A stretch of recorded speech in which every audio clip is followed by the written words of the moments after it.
Yo, what's going on, guys? Welcome back to Wuthering Waves. Now in today's video, we are going to check out the tier list for Wuthering Waves. So thanks to Pridewind, they were able to organize a tier list, and we're pretty much going to talk about this tier list and all the characters in their own respective tier. So let's go ahead and get started. So first things first, we're going to go ahead and read this up here to see what they have to say. It says, please keep in mind Wuthering Waves is a skill-based game and each character has a different playstyle, difficulty level, and even special tricks and combos.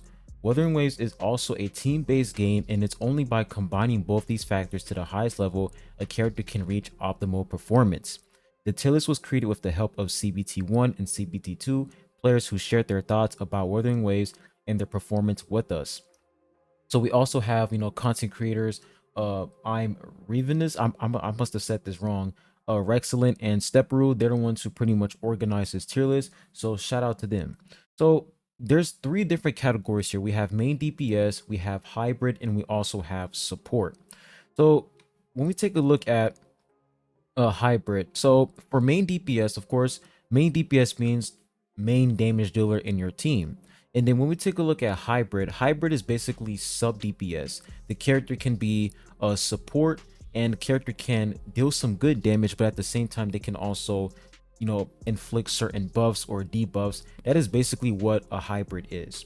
And then when we take a look at support, basically a unit that focuses on healing and a unit that focuses on, buffing your allies and, defense, utility, and etc. So those are pretty much all the categories. And when it comes to tags, now I wonder what tags are.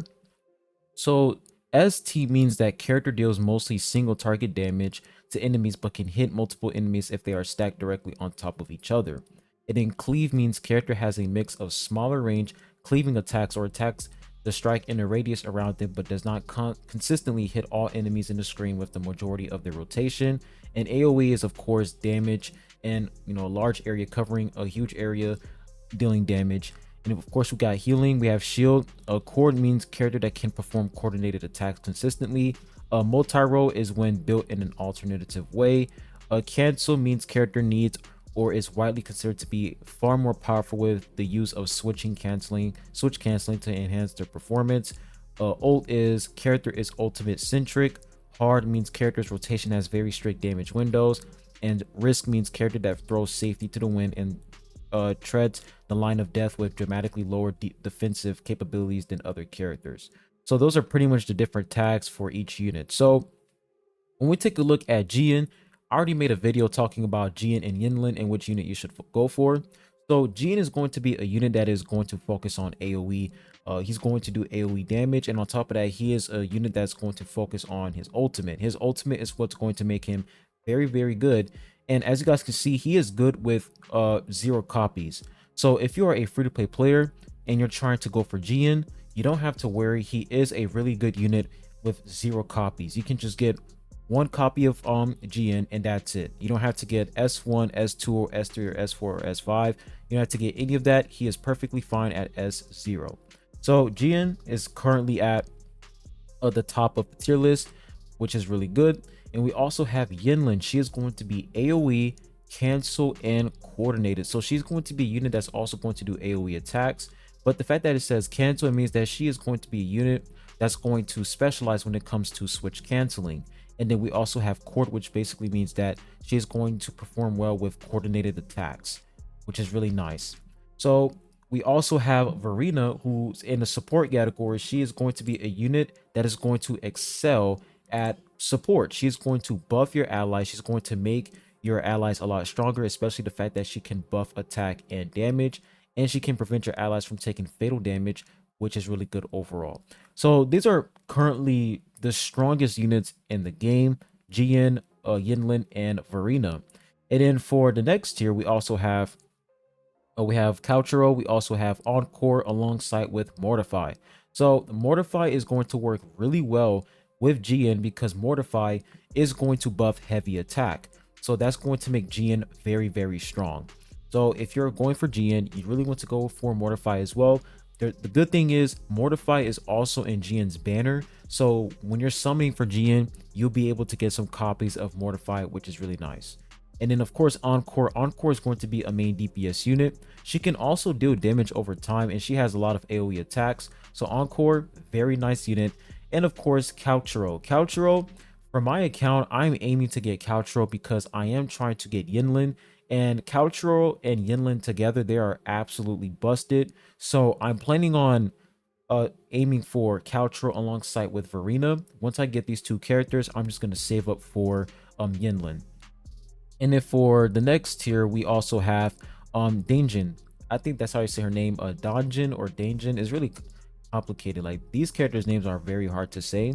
But this unit is also good at S0. She is a main DPS unit. But the thing is, she has risk involved. As you guys can see, it says risk right here, which means that she is a unit that's going to throw survivability out of the window, and she's only going to focus on dealing damage. So you want to be really careful with this unit right here. So yeah, just to watch out. You want to make sure when it comes to units like Denjin, you want to have units that can increase her survivability, because you know, if they're sacrificing HP, if they're doing all these type of things, then you want a unit that can pretty much um back them up when their HP is very low.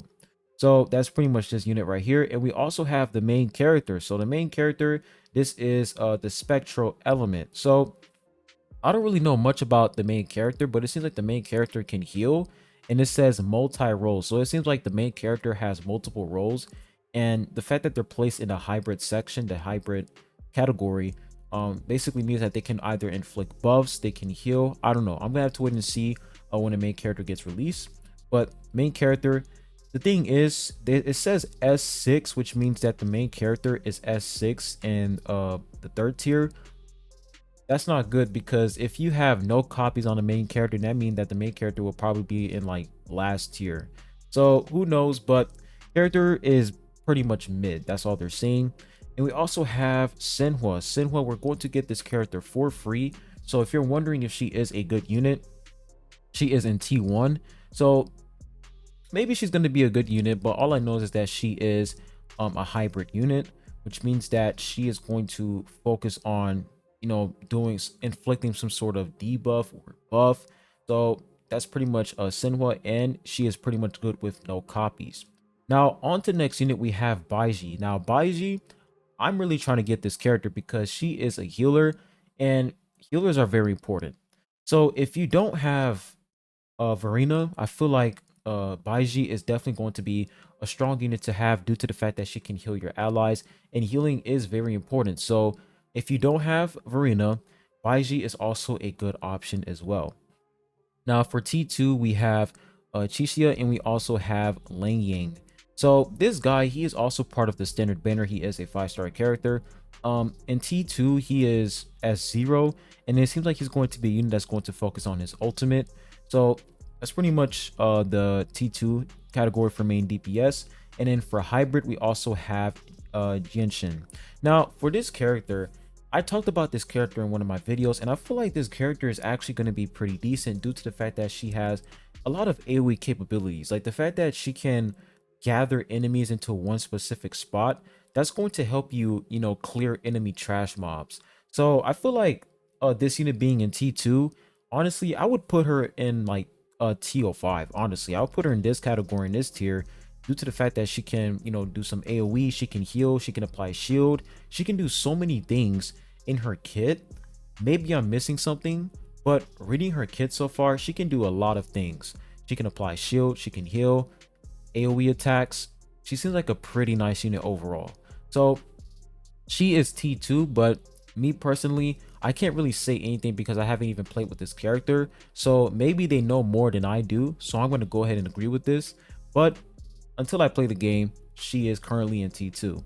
And this guy right here, I didn't really read his kit because he's like 4-star character, but it seems like this guy is going to be a hybrid unit, and we are going to get him for free. So if you are wondering if this guy is good, well, they placed him in T2. That's all there is to it. And we also have Yang Yang. She is going to be a free unit as well. She's going to be a support character, which is really interesting.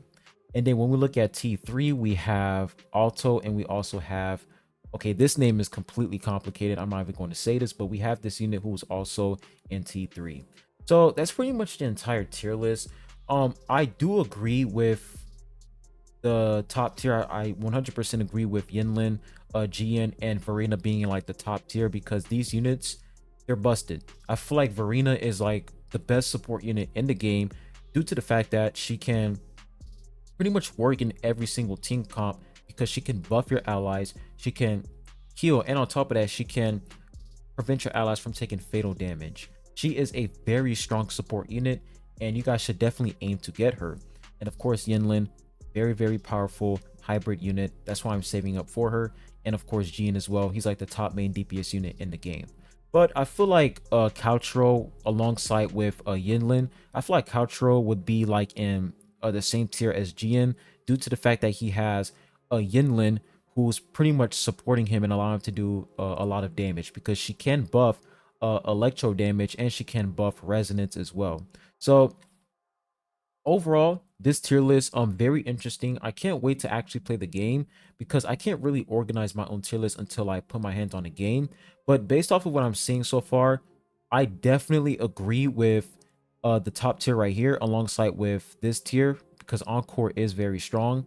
And yeah, I mostly agree with these two tiers, but I feel like this unit should be placed a little bit higher due to the fact that she has a lot of AoE, capabilities. Like the fact that she can group up enemies, I feel like she's going to be very, very good against trash enemy mobs.